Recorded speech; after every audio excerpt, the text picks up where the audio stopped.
We have a number of nurses, what we understand, who are choosing not to get the COVID vaccine. And according to a note from Froedtert, they announced Tuesday, August 3rd, that it will require all staff to get the COVID-19 vaccine by November 1st. According to the statement, doing whatever we can to provide a safe environment for families, patients, and the communities we serve. Hi, my name's Joan. I work at a skilled nursing facility in Cedarburg. And I guess the point of your walk today? We are standing up for our right to choose, especially with medical decisions. Our patients get the decision and get to decide what they're agreeing to, and we're not getting the same right. So we're standing up for our choice of medical freedom. So what is this a mandate that's being? Yep, Biden just announced the other day that he is mandating CMS to mandate all skilled nursing facilities and anyone receiving payment from Medicare and Medicaid to get the COVID-19 vaccine in order to receive reimbursement. Alarming. In America, the land of the free, we now have to choose between an experimental drug or a job. And our personal decision making and our freedom of choice is removed from that equation. So you say it's an experimental drug? It has not been approved yet by the FDA unless something changed since I went to bed last night. What do the employees want? The freedom of choice. You know, the whole saying, my body, my choice. We'd like the ability to decide what's best for us. It's not a one size fits all. So is this something in writing you're asking for? There are petitions going around. Each company has a different policy regarding how they're handling the mandate. So do you have until, what is the timeline, November 1st? I'm not sure.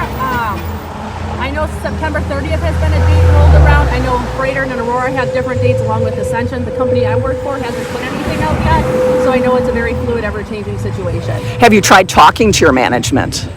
Yes, and it's very not productive. What is the general response? We need the vaccine. So when you were going through the first round of COVID, what was staffing like? Were you fully staffed, ready for it, or were there shortages? There were shortages. So what's the end game if the date comes and goes? We are going to be very short-staffed. In my facility specifically, but I know hospitals and other care centers are going to be losing a majority of their staff members. How does this reaction make you feel? Well, I know I'm not the loner out here. I know there's more people who stand with us, and I think we're speaking up for the silent majority. What about, so somebody wrote in, what about women of childbearing age? There's no medical exemptions being allowed for that, which is alarming because there's been no studies done to determine how it affects the unborn child or a breastfeeding mother. So it's a little scary. Let's see. How does this make you feel valued? All the time I put in and all the hard work, the extra hours, I feel like now if I don't conform, I'm just going to be disposed of. It's very disappointing. So for people who are watching, what are your alternatives then? What's the plan? I'm not sure. Everybody has a different plan. I know what my plan is, but it's not the same as everybody else's plan. If you walk, how will this affect the community? Well, unfortunately, the residents and the patients a lot of people take care of. Well, I'm not sure how it's going to affect staffing. There's so many people that say they're going to walk out, so I don't think it's going to be a positive impact at all. Why don't you just get the vaccine? Well, my body, my choice. I should be able to decide what I put in my body, whether it's insulin or an experimental drug. And at the end of the day, it's about freedoms. It's not necessarily about the vaccine. It's just the straw that broke the camel's back. Do you have anything else to add that I might have missed? No, but thanks for covering and stand up for your choice to choose and your medical freedoms. It doesn't end here. Thank you. Thank you.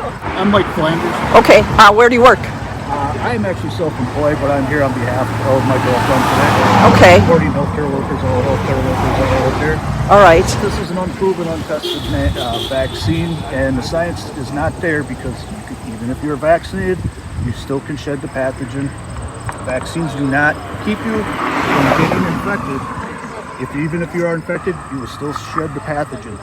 You know what it does? Yeah, you can say the argument that your symptoms will be less. That's fine. But the problem is you still will shed the pathogen out to anybody else. I am not anti-vaccine, but I am not for this vaccine. This came out way too fast. It's not FDA approved. And there's not been enough testing to know what the side effects are. There's no way I'd even think of giving it to somebody I know that's pregnant. Anything else you want to say that I might have missed? Yeah, I would like to say that mandating anybody to put something in their body is a violation of not only just a person's personal rights, but international law. After World War II with Hitler, the Nuremberg trials came up with 10 rules called the Nuremberg Code. When you violate these rules, and which the mandating a worker to get a vaccine to keep their job violates all 10 of the Nuremberg Code laws. I suggest everybody looks into it. I suggest you get a book on it, because I'm sure you're not going to find the real truth online. But this is a violation of international law, and people that are found guilty will be hung.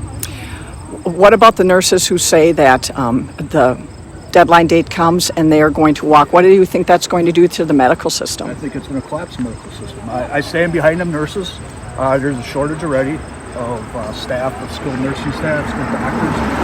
I think this is a time we do or die right now for all our liberties. And I encourage all nurses to walk out, because everybody I talk to right now, besides one or two people, is standing behind the nurses and are willing to take that chance. But how is that going to be good for the community? Well, it's going to force these large corporations, large healthcare corporations, to change their policy and realize that they don't run the healthcare world.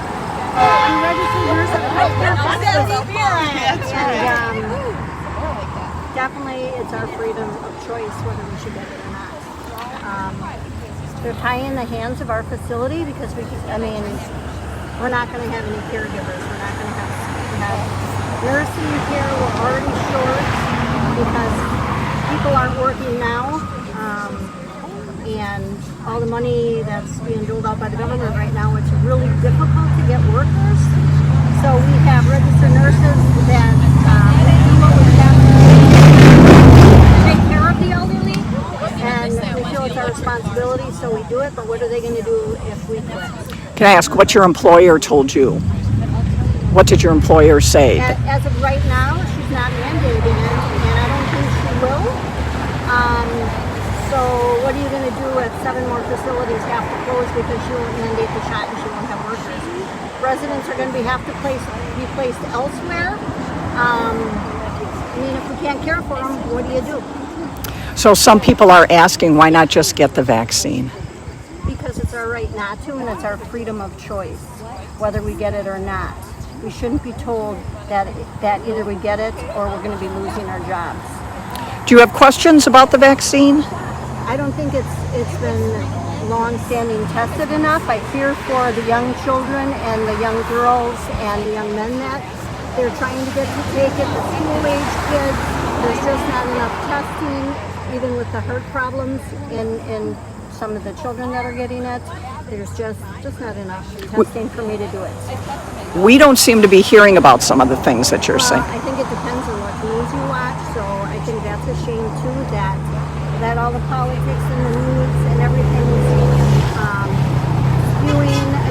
There are people with the bad side effects. I don't think they hear about any of that. I think they're holding that back, and I don't think that the nursing facility, the nurses, the caregivers, and hopefully I'm right in what I'm saying, but from what I've heard, they don't want anyone in the facility. That's what they're saying, that's not vaccinated. What about the family members that won't be able to see their parents because they're not vaccinated?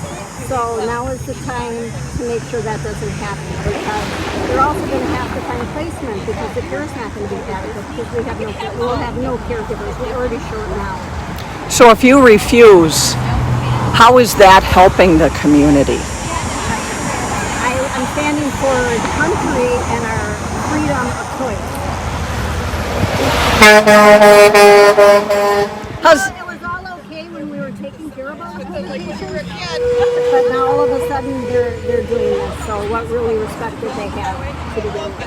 How does it make you feel valued? How does this It kind of makes you feel used that during COVID, we were considered heroes, and now they're trying to push us into place.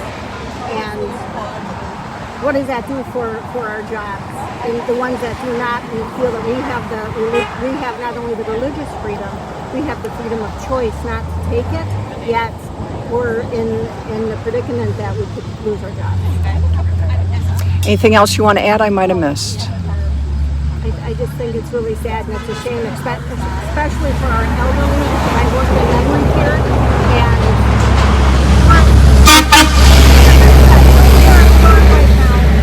and I know that more than 50 to 75% of our staff are not vaccinated. So it's going to be a sad situation where there's nobody to take care of your parents. Thank you very much. Thanks.